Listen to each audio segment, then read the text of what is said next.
Volume 4, Healing and the Mind World by Pir Hazrat Inayat.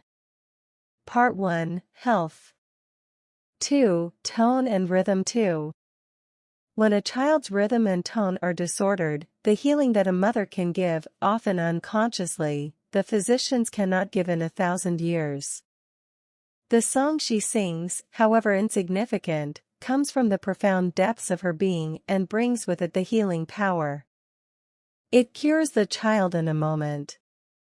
The caressing, the patting of the mother does more good to the child than any medicine when its rhythm is disturbed and its tone is not good. The mother, even without knowing it distinctly, feels like patting the child when it is out of rhythm, singing to the child when it is out of tune. Tone, mental. And when we come to the mental part of our being, that mechanism is still more delicate than our body. There is a tone also, and every being has a different tone according to his particular evolution, and everyone feels in good health when his own tone is vibrating, but if that tone does not come to its proper pitch, then a person feels lack of comfort, and any illness can arise from it. Every expression of passion, joy, anger, fear, which breaks the continuity of this tone interferes with one's health. Behind the thought there is feeling, and it is the feeling which sustains that tone. The thought is on the surface. In order to keep the continuity of that tone, the mystics have special practices. There used to be a custom in ancient times, that instead of using an organ in churches 4 or 5 persons with the lips closed used to keep one tone, humming that one tone together. I was most impressed by this, hearing it again in a church in Russia after coming from India. The secret of the continual ringing of the bell practiced by the churches at all times and even up till now, is that it was not only a bell to call people, it was to tune them up to their tone, it was to suggest, there is a tone going on in you, get yourself tuned to it. But if that tuning is not done, even if a person has recovered from his illness, weakness still remains. Rhythm, mental. An external cure is no cure if a person is not cured mentally. If his spirit is not cured, the mark of illness remains there and the rhythm of mind is broken.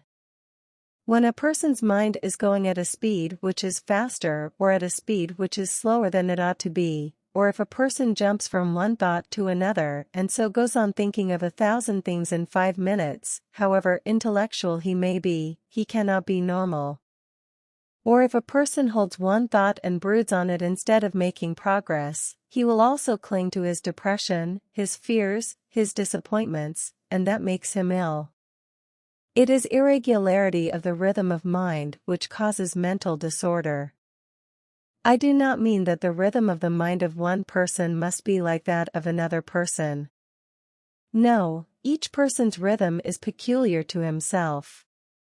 Once a pupil who accompanied me on my walk, in spite of all his kindness and pleasure in accompanying me, felt a great discomfort at times because he could not walk as slowly as I did. Being simple and frank, he expressed this to me. And in answer I said, it is a majestic walk. The reason was that his rhythm was different. He could not feel comfortable in some other rhythm, he had to be galloping along in order to feel comfortable. And so one can feel what gives one comfort and what gives one discomfort in everything one does. If one does not feel it, that shows that one does not give attention to one's being. The wisdom is to understand oneself.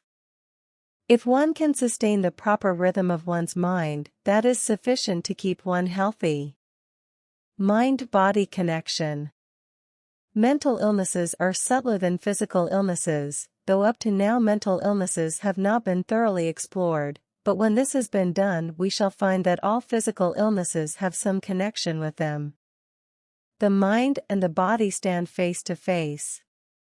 The body reflects its order and disorder upon the mind reflecting at the same time its harmony and disharmony on the body, and it is for this reason you will find that many who are ill outwardly also have some illness of the mind, and very seldom will one find a case where a person is mentally ill and physically perfectly well. Once I happened to go to the asylum for the insane in New York, and the physicians very kindly laid before me a number of skulls showing the different cavities in the brain and the spots of decay which had caused insanity in the life of the patients. There is always a sign of it in the physical body. It may be apparent suffering or it may be some decay at the back of it, yet it is not known. I asked them, I would like to know whether the cavity brought about the insanity or the insanity brought about the cavity? Their argument was that the cavity brought about the insanity. But it is not always so. The mental disorder is not always caused by a cavity in the brain, for the inner being has a greater influence on the physical being than the physical body has on the mental existence. Yet it is not always the mind that brings about the physical illness. Very often it is so, but not always. Sometimes from the physical plane illness travels to the mental plane, and sometimes illness goes from the mental plane to the physical plane. There are many causes, but in short, if there is a general cause, it is the lack of that music which we call order. Does it not show that man is music, that life is music? In order to play our part best, the only thing we can do is to keep our tone and rhythm in proper condition, and this is the fulfillment of our life's purpose.